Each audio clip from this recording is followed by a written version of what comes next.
That's my buddy here. Alright, awesome. Is it okay if I record this interview just so I don't misquote you guys or anything? Sure.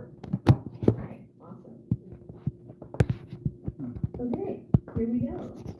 So I guess for both of you, Reed and Rob, how did the fire impact your businesses? Well, it closed us down for a number of weeks. We were right next to where the fire happened, our store. In fact, when the night of the fire, which was Valentine's Day of this year, the night of the fire, I looked out. My ranch is 2 miles from here, 2 miles from where the fire was. I looked out and saw the smoke and the billowing smoke and the glow of the embers of the flames, and I thought, oh my God, because I knew that was downtown. And I called up some friends, and they said, that looks like it's right at your store, that set of buildings. And of course, I about had a heart attack. Now, I did not go down that night because I knew everyone would, and we work with first responders all the time, and so I didn't want to get away, basically. And so it was pins and needles for quite a while until the next day, until we realized that our particular building did not burn, but it was right next to those that did. And so structural integrity was the next issue then, and also possible smoke damage, water damage, etc. And so it took a number of weeks. Yeah, it took a number of weeks, and of course, a lot of our friends were burnt out, literally. And Rob is such a positive force in this community. And one of the people, a friend of ours, that has the Bisbee oil and vinegar store, Alex, Rob allowed him to set up a stand within his business situation here. I'll let Rob tell you more about that. It's really brought the community together. We were closed until our assessment of structural damage was clear. There was no water damage or smoke damage, thank goodness. I mean, that possibility was huge. We have a very small store, but nonetheless. And so we were able to move back in about a week and a half ago and reopen, actually. Now, Main Street is still closed, but Bisbee is not closed. Okay. And then, Rob, can you speak to what happened in the aftermath of the fire for your business and I guess kind of your role with the community and reopening? Yeah, we have a plaza, 2 Main Street, Copper King Plaza. We operate about 10 different small stores inside the plaza and some kiosks and Bisbee Coffee Company, Bisbee Table.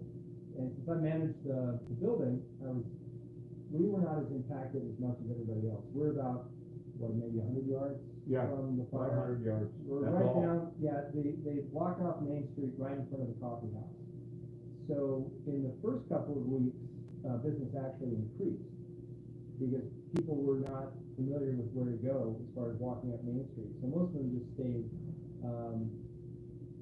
east, right? East of the whole town, basically where we are. At the coffee. At the coffee company. I think for the first couple of weeks, people just wanted a place to sit and watch the new road patterns and street patterns and how people were sort of just gawking at So much confusion, yeah. Yeah, so the Bisbee Olive Oil approached us and asked us if we had any space, and we set up a cart for them, and they've been in business since, I think, the day after the fire.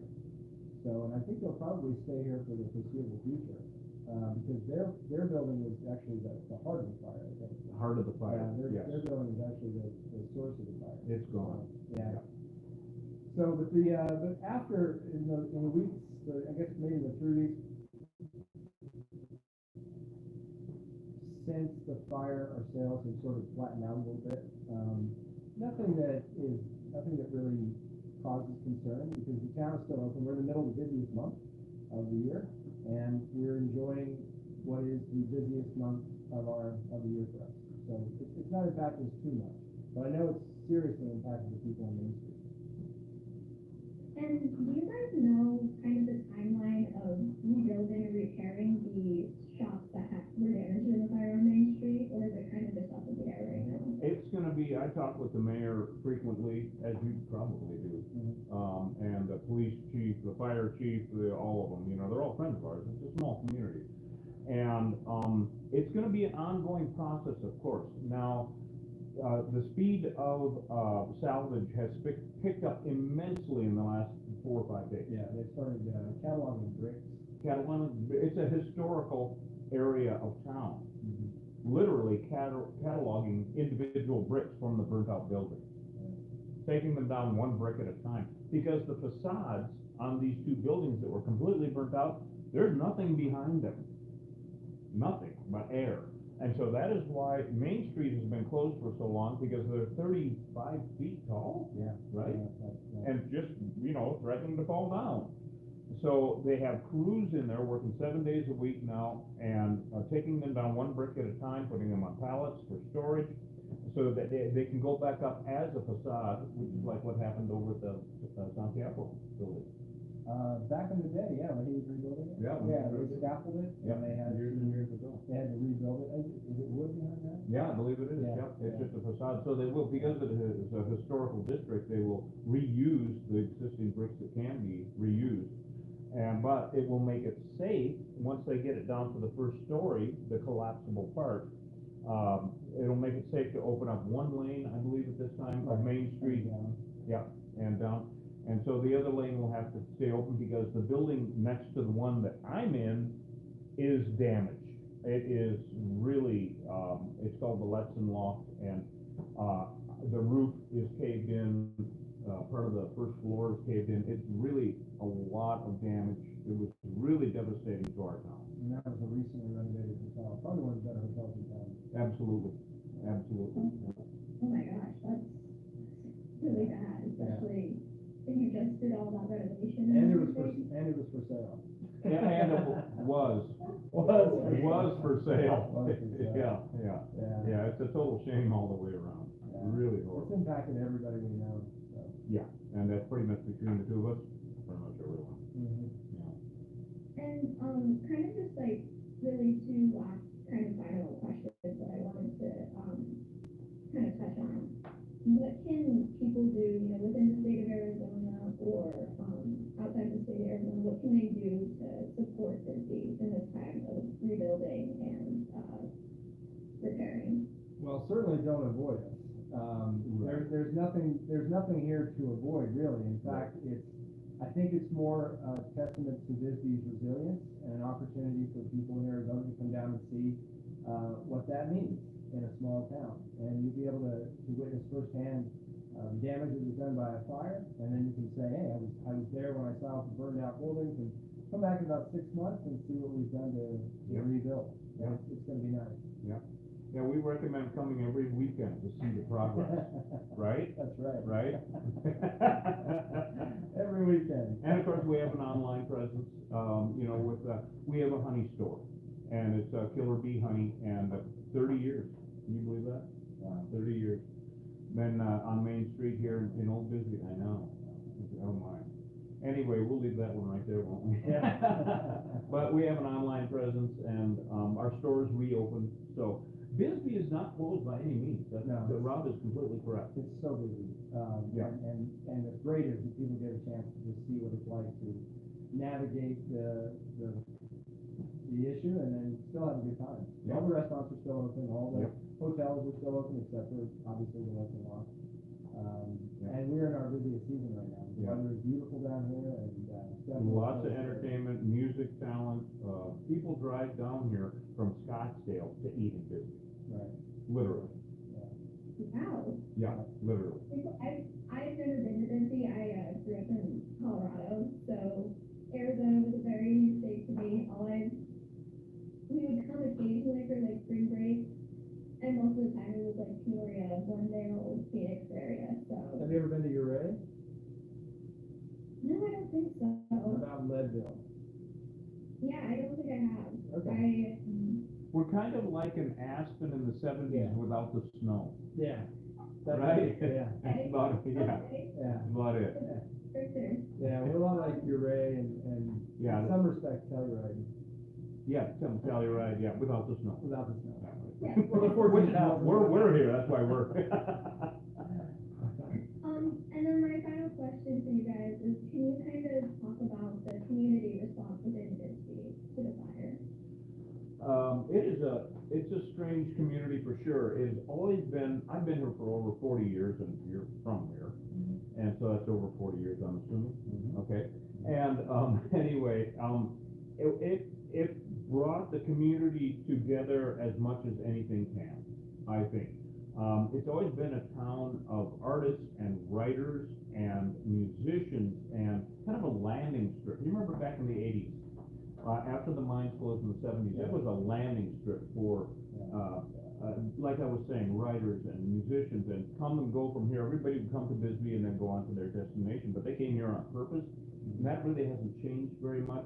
This fire really brought a community, a feel of community and survival, and sticking together and getting things done. It's a strange, small community, to say the least. We've been called the world's largest open-air asylum. In the most positive way you can imagine. Let's cite the source, New York Times, 1996. Yeah, I think he's right. I think he's right. Yep. World's largest open-air asylum. I can't believe you remember that. That's when I first got here, and I thought, oh boy, did I make a mistake. Who's running what and whom? I know. Yeah. It's really, Bisbee's already a pretty quirky little town, so when something like this happens, it more or less gives us all a reason to get up in the morning and talk about it and see how we can fix it, and it's a small town, it's very quiet, so when something like this is, the center of attention, it's kind of cool in some ways, I guess. Even the location is totally strange, because we are not only a sky island, we are a sky island. Our town is one of the only towns that is a sky island. We're not below one. You can't drive up to the sky island. You drive up to it, you're here. Yeah. Right? It's bizarre. Yeah. Well, I mean, that's mostly all my questions. I really appreciate the time that you guys have taken to speak with me. My only question is, do you think it would be possible for me to talk to the mayor as well, or potentially to see Olive Oil about this? Just out of curiosity. I think the mayor, if we can get the mayor, I'm sure we can. I'm sure we could. Bisbee Olive Oil has been really busy running the shop. Right, So, yeah, I figured I was like, yeah. all that. We can reach out again, but, Yeah, he wasn't able to make it, but I'm sure he'd like to talk to you. yeah, but Okay. I'm sure the mayor would, Ken, he's a very great guy. He was a firefighter for 28 years. He was a battalion chief, and he's our mayor now, and he knows how to get stuff done. Alright, awesome. Well, I really appreciate it again. Absolutely. I really want to come down and visit Bisbee now. Please come down. Yeah, you have to. There's no choice now. Yeah, now you know us. Yeah, in-person interviews are much I'll better. just show up and I'll be like, hi, you talked to me like for maybe 15 minutes. Do you remember me? Yep. And we'll have coffee, and I'll give you a tour. Awesome. Yeah. Well, thank you so much. I Absolutely. hope to keep you from anything. So. Is there a ETA on publication? Do we know about any, in May, or, I mean, this is kind of pertinent time, Yeah, pertinent. so this will be an online piece, so it'll go on Arizona Highways, website, and, the deadline is a little flexible, but I'm aiming for probably Sunday of this week. Oh, wow, okay. It just kind of, it depends if the mayor can't meet with me before then, I can extend it a little bit, or I can go without, the mayor's input, that kind of thing. But if I could, I would love to talk to the mayor. So this is a video article, an actual, did you edit the online, article? The online video? Yeah, so, what will happen is I'll write the article, and then, I'll send it over to my supervisor, Kelly Vaughn, and she'll take a look at it, and then send it back to me if there's any, thing that they saw, they're like, hey, this is kind of weird phrasing, and that, and then it should be ready for publication within maybe, like, I would say work week, Yeah. with everything that's happening, because they're still working on, print magazine and stuff like that. Sure. Well, shoot me a link, Mhm. or maybe Yeah, have Rob, you have Rob's info now. Yeah, Yeah, for sure. that'd be awesome. And then before I go, if I have any follow-up questions, is it okay to email you guys? Absolutely. Sure. Of course. Right. Thank you so much. Okay, we'll see you next weekend. In Bisbee. Yeah, okay, next time I'll clear out my Rad. schedule. Get down here. Get down here. Alright, bye. It was nice to meet you. Thank you, Talia. Take care. Well, Killer Bee Nation, wasn't that fun? That was great. Isn't that great? Who we got on? We got the whole family? Yep. Yeah, we can relax now. A few from Facebook, so. Huh? A few from Oh, Facebook. right on. Very Yeah, good. we've just You know, started because, Facebook is like the bulletin board now. local, Of, local stuff. And we just went over 120,000 followers. What are they? Followers? Subscribers? on Hundred, Facebook? I think we're at like 125,000 on Facebook. It's been going up 1,000 a day. Facebook's blowing up for us, yeah. Yeah. Well, I love watching you guys. This is the best. Oh, That stuff on TikTok. Ah, It always thanks. just keeps getting better. Thanks. Osh is editing. He's doing all the editing now. I love your responses to the little questions of the little. Oh, good. Yeah, yeah. That's a really, I could grimace. That's a really good question. That TikTok split screen is fun. Yeah, isn't it? Yeah, that's a blast. Yeah, and we're still doing our premieres on Friday. Okay. So it's like the matinee, Oh, yeah. right? Yeah. 3 p.m. And I don't know if you saw any of the shorts or any of the video from, I called it the convoluted shed.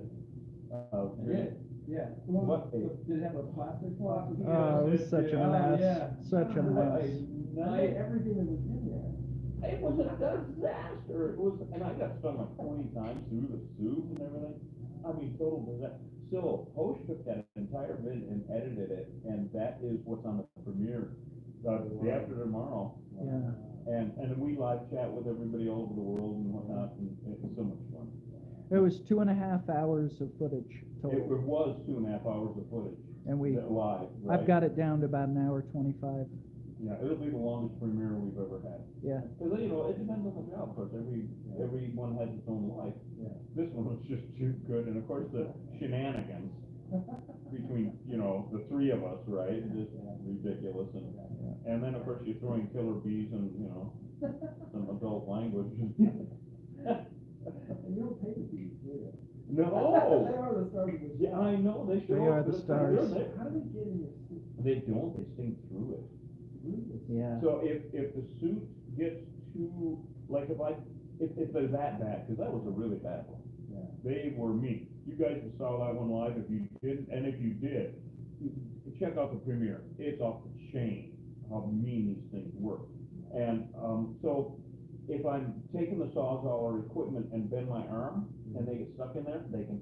So in other words, if the suit gets stuck to your skin from either sweat, rain, honey, or just clothes, they sting through the suit. So we call those damage stings because you move automatically and it pulls the sting out.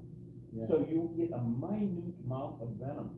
If you leave a stinger in your skin, it'll pump venom into you for 5 minutes autonomously without the bee. Total sci-fi. Does it make you sick? It makes me better looking and taller. Well, it's not like licking a frog, is it? Just personally. Well, that is a real problem actually, Rob, because,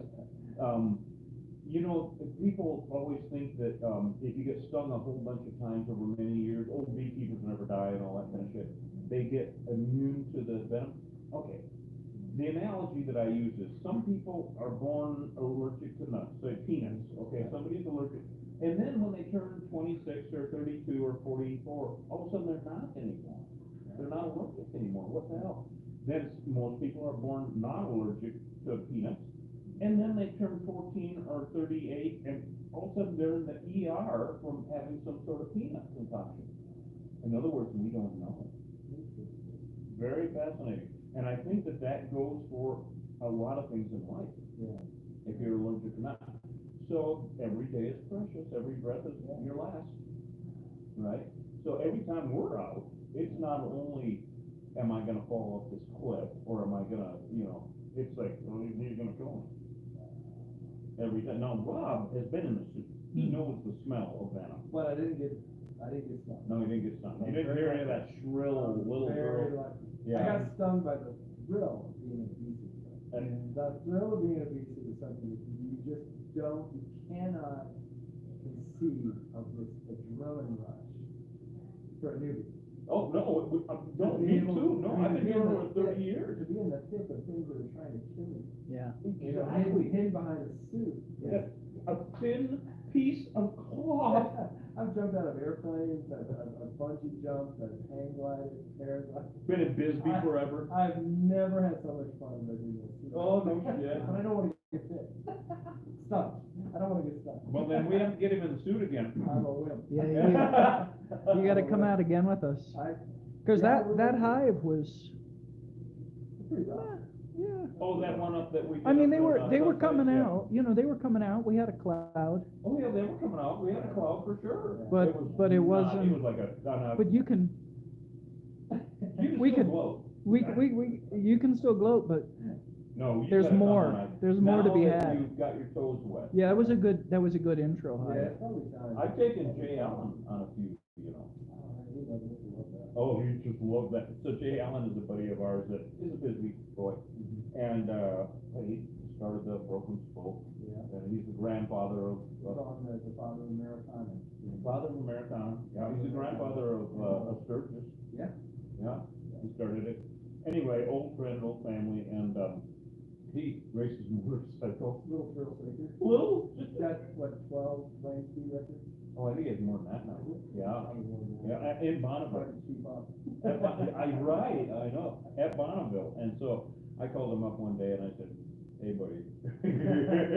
He said, oh, let's On go. a thrill? Oh my God, he loved it just like you did, yeah, yeah. So we'll have to get Rob back in the suit again and, yeah. We'll do a live stream for busy possible too. Cause our show would be, mustard is going Yes. really well. We actually have to like come to dinner here and do a live stream with you, the family. Of course, our charcuterie board. Yeah, so one time we did a live stream down, in one part of your restaurant there. Yeah. Wow. It's about, I think it's more Well, or less. just a Q&A. Just a Q&A, this is Yeah. the very beginning. Yeah, right, of Yeah, the, 20 subscribers. yeah, right. And so we had this wild hair, because we make honey mustards, right, award-winning. We took a silver medal again last year, in the world. We beat the Germans and the Irish. I know, it hurt me too. Anyway, and so, Rob was like, we have all these award-winning mustards, and they have this wonderful restaurant here in Bisbee called The Table. And, I mean, just unbelievable. And he said, let's make a killer bee charcuterie board. Duh. And so, they put out, 3, like, ramekins with different mustards of ours in them with their charcuterie board, and people come up all the time. Yeah. And now we're upgrading the board so that people can choose like a, sushi list. Oh. So you're getting a sushi list when it comes to. Oh, I did not know that. Part of your menu, so you can choose which honey you want, you can choose big jam, or mustard you want, or meat you want, or cheese. Oh, that's awesome. You're all meat, all cheese, all cheese. Oh, I did not know the change. So it's going really well. Oh, that's awesome. We gotta do the live stream. You guys would like that, right? Live stream with Rob down in the restaurant featuring the charcuterie board and a whole bunch of shenanigans by us. And then, I think we're gonna do pizza in there too. Yes. We're gonna do a big arugula honey, Yep. pizza. Oh. We're working on that now. Gosh. Yeah, it's gonna be great. This guy's unbelievable, such a chef. I mean, it's unbelievable. It's his passion. It's just total passion. Yeah. Anything really, really good is your passion, actually. Well, you know, honey, coffee, Company. hamburgers. Company. Yeah. Oh, man. Yeah, let's do that. Let's do a live stream. I love that, because we, you know, we have, all told now, between all of the social media platforms, we're well over 500,000 subscribers and followers. Yeah. Ain't it though? Really? We'll pick you back up. Yeah. Oh, I don't know what happened to the viewership. We're at 12 subscribers. Yeah. Oh, God. How are you serious? Oh, my We don't God. do any live. You know what I've always said? We have content, we're killer bees. I mean, you throw killer bees, I just stand back. They do all the work. Yeah, right. Trying to kill us every damn time. Oh my, did you see some of the honey that we get out of that? Out of those, the big slabs, like something that big will weigh 15 pounds. So satisfying. Yeah. It's just like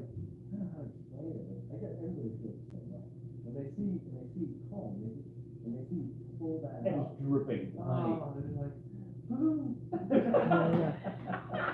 I could be a Pooh Bear if I wanted to be a Pooh Bear. No, it appeals to something very primal. Yeah. For And sure, it's that- very, very fine. Very I primal. mean, it's all natural, it's sweet, it's something we all like, and we've all had. Yep, and of course, for us, it's like treasure hunting, but finding something every time, or almost every time. Yeah, that's right, you never know what you're gonna find. No, sometimes it's nothing, sometimes it's just death. Yeah, I think that's what's fun about watching the videos. You never really know. So you're gonna Oh, watch the whole. there is, yeah, nothing is there is no script. Yeah, and then when you get out the hacksaw. Yeah, right. We're like, uh-oh. Yeah. Who's gonna pay for that? Jay, I wonder if the battery's gonna run out. I wonder how many times what I figured for a lot of the people that watch us, the Killer Bee Nation, it's kind of like watching stock car races and shit, you know? Are they gonna flip? Who's gonna die? Is he gonna burst into flames? I think so. Break on that. So. What's under that floor? Yeah, there may be some Schadenfreude in the whole thing. There may be, I don't know for sure. Oh, what's fun. Yeah, I'm Oh. like that too, I kind of watch the videos, whatever we might have. Yeah, Right, well, right. we don't know. It's all, And it's a little scary too. I mean, it's like. no, your- it's way It's scary. like your greatest nightmare. What if you're hanging around the attic and you lose something all of a sudden you see it? Cloud, and you can't escape it. Yeah. And it happens. Yeah, it It happens. happens. And talking to people, I'll never forget, Randy Archuleta was a local guy, a young buck, strapping young buck that got into a hive in an old water heater that was turned on its site. That video's up there somewhere. Yeah. Anyway, he, very articulate and, emphatic about almost dying from these things. And he was like a young football player and all this shit, you know. He said that he was running and a wave of them came. This is after getting stung a few hundred times, and he's trying to fight, and he falls down, and he tries to curl up thinking it'll protect him. He realizes, I'm gonna die here. And he gets up and brushes them off his face. They're stinging the shit out of him. He said it's like drowning, right? Because every time you open your mouth, they go for the CO2 coming in your mouth, you know. And he was running toward the guy's house, and a wave of them came so hard, slapped him in the back of the head, and threw him down on the ground. Oh my. That is a horror movie. A strapping young buck. And he said, it whacked me, it was like someone took a 2x4 and just whacked me in the back of the head, and it just sent me flying. Isn't it? Yeah. That was a crazy removal, because we went back, they were in a hot water heater. Yeah, laying out in the yard. Yeah, And that was a crazy. he was doing removal. weed whacking around them. He was Didn't know they landscaping, were there. just landscaping business. Yeah. He was working, Yeah, and we went back and killed that hive. and they were off the they were chain. mean. Yeah, they were mean. Of course, it turned out to be a nuclear seal because there was no cutting into a, water meter. Yeah. I mean, a water meter was ain't no way, but, they were mean as could be. He took over 3 or 5. I think it was 300 plus. And Yeah. to be honest, we'd actually talked about, he was so articulate and actually great on camera. I would have had him come do jobs with us, except he can't get stung anymore. Because when you get stung he had full doses of each stinger. Right. And so it takes about 500 stings to equal a snake bite. And so he got stung at least that many times. And when you get stung that many times at once, yes, it will screw up your immune system. It will screw up your sensitivity to future bee stings, of course. It can also, and I explained all this to him because it can, with older folks, it's a real problem. Old ranchers and cowboys out here, it will exacerbate existing conditions. So, do you know, Nancy and Bill Klutz out in Rodeo? Yeah. They had I'm sure you do, they had the restaurant and a little cafe. Well, Nancy, they were old friends. Of course, I'd stop and say hi to Nancy every time, And they're old ranchers out on the border of New Mexico and Arizona, which, like she said, the border is blurry out here. It's just wide open range country. It's near Portal, Arizona. You guys have seen us out there a lot. Well, Bill got attacked about 8 or 9 years ago. He was on the bulldozer out at the ranch clearing something, got attacked, got stung 800 times or something, about 8 or 9 years ago. And you know, he passed away. It took them 8 years to kill him. From that time that he got attacked, and of course I've done bees for them since in like wellheads or wherever they need it on the ranch, you know how it is. Great people, down to earth, I just love these people. Nancy, if you ever watch this, I love you, hon. I got more honey for you when I come out to see you. As soon as we get a call out there, I'll come out to the Rodeo Cafe, you guys gotta go. So if you didn't even know you had dementia or Alzheimer's or diabetes, etc., it will become full blown. It takes the lid off. Now, if you had dementia, it goes full blown Alzheimer's. If you had potential for being diabetic and your doctor said you got to lay off the sodas or whatever, it will go full blown. And so that's what happened to Bill, and he just went downhill. It was so sad to see that man, and it finally killed him. So that's how bad these bees are. Well, maybe you're in. Yeah, that's right, yeah. How come it seems like you never really get rid of them? Find more and more. You know, there's no stopping this war. When I've been doing almost 35 years. They're not. I know, I'm still alive, go figure. It's the cojones. Yeah. The breast one, so you know what I'm talking about, right? Anyway, there's no getting rid of them. All we do is mitigate the threat at a location where we've been called to, or we go find a wildlife, we go bee hunting. That's so much fun. Go to all the abandoned house out here in the valley. Yeah. Oh, what have to be hive. And I think too, part of this is our proximity to Mexico. Those, of course, Phoenix and Tucson, they're swamped with Oh, these the things. swamp. The average number of killer beehive removals just in Tucson every year, 10,000. Whoa. Yeah. We're not getting rid of them, No, guys, it's a major thing. unfortunately, because they're a deadly invasive species. Yeah, I wish we could get rid of them. But you could wipe out every hive, and you couldn't, but let's hypothetically, you Theoretically, yeah. wipe out every hive in Arizona, and within 5 years, They'd be all they're all integrated, back yeah. because Because each hive. Central America's completely saturated. Oh, yeah, completely. And the rate that they reproduce, you were about to Well, go into yeah, the that. rate that they reproduce is a real issue, because nature's way of propagating the area with bees is swarming. Yeah. So you've got a hive, an old hive of European bees would be about 50,000 bees. These guys, 100,000 per hive. I know. So 10 or 20% of the bees take off, go find a new place to live. You still got that hive. Well, European bees would do that 5 or 6 times a year. No, these guys, 30 times per hive per year. When I used to have bees back in the late 80s up at the tunnel, and Dad was still alive, I had a nice hive. I had no choice. Until I went, no, I'm not going to do this anymore. I had like 20, 30 hives or something. And I used to watch clouds of my bees chase cars down Highway 80. Oh shit. But I would also watch my hives. I would observe. I watched, for instance, I watched my hives swarm once a week. Unheard of behavior. Also, like the mites, they're impervious to everything. You always hear about the mites and all this other shit. Well, that's why they were created. To make twice as much honey and the resistance to everything except my cojones. They would actually pick the mites off of each other and take them out and drop the mites in the field. They're unbelievable. Just like sci-fi. And since those days, 30 some odd years ago, it's gotten worse. They're more aggressive. They adapt. They've changed. Now they're in Alberta and Ontario. We think they're in England. If you guys want to see something interesting, look up a company in England. It's called Hems, H-E-M-S, Hems Holistic Honey. And they have videos on there of a, what was the name of the extermination company in England? Pest interceptors. Was it Pest Interceptors? Mm-hmm. Okay. They have encountered hives. Now in England, you can't kill them. That's where they're from, see. Honeybees are invasive here. They don't belong here in the Western Hemisphere. Right. There were no honeybees in the state of Arizona before 1872, ever. Wow. Yeah. A lot of people don't know that. No one. Everybody has this romance about honeybees, and I have to tell them the honeymoon's over. Yeah. Now with Africanization, it's coming to the forefront that they're not only an invasive species, they're a deadly invasive species. Yeah, and they're horrible on our native environment, on our native pollinators and our native plants.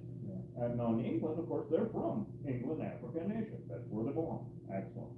So these guys have been encountering, throwing them completely for a loop, this extermination company. Because normally when they go into a soffit and remove a hive, they relocate it, and it's wonderful. That's, you know, they should. They belong in bee boxes where people can keep an eye on them. They've been hitting aggressive ones now that are off the chain. Yeah. So they, like Hosh once said famously, they're just a container ship away. Because they hitchhike. Yeah. It's fascinating stuff, isn't it? So, You've got employment for us. I know, it's weird. And being unemployable? See, I always thought I was self-employed, no, But if you love what you do. Well, yeah, exactly. Oh, probably did not. Yeah, no, it's not working. Been doing it 35 years and haven't worked a day. You know, Seal Peterson told me that. You remember Seal up in Tucson? Yeah. She was an old entrepreneur, had a clothing store up in Tucson 100 years ago. Yeah. And I knew her, Seal, I go back a ways. No problem. Yeah, and she told me once, she said, I've done this for 45 years and not worked a day. And that just stuck with my heart, you know. Yeah. I think that's true for a lot of us. We come here for a job. No, we did not come here for something that we wanted to do, right? And every day it's been that. the town of the unemployable. That's us. That's exactly why I got out of the airport. Oh my God. My old boss said, you know, I think you need to be an entrepreneur. I don't think you're not cut out for this. Yeah. So, self-employed, unemployable, self-employed, unemployable.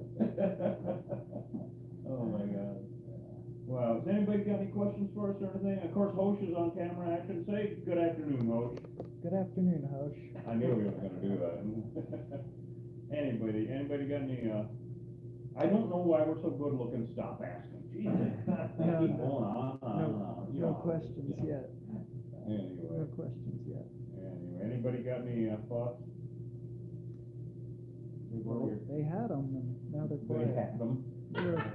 The comments on? Anyway. Yeah, they are. Well, Killer Bee Nation, we love you guys. Go to killerbeeguy.com, get some honey, or better yet, some Bisbee, and get some coffee. Get some coffee, bisbeecoffee.com. Bisbeecoffee.com, killerbeeguy.com, and it's been a pleasure. Thank you so much, my friend. Thank you. It's always fun. Anytime we get to talk to you guys. Yeah. It makes my day. We love it. Thank you. And the Arizona Highways thing will be coming out, of course. Premiere, day after tomorrow. Everybody be there. It's gonna be so awesome. Make some awesome. It's long. yeah. It's gonna be shenanigans. 3 p.m. Arizona time. 3 p.m. Okay. 3 p.m. Arizona time. On yeah. Friday. We don't do the time change thing, so yeah. All right, guys. Thank you so much once again. We're gonna wrap it up. Thanks again, Rob. Appreciate it, brother. Thank you. All right. Talk to you guys later. Bye, buddy. Yeah, how would you feel about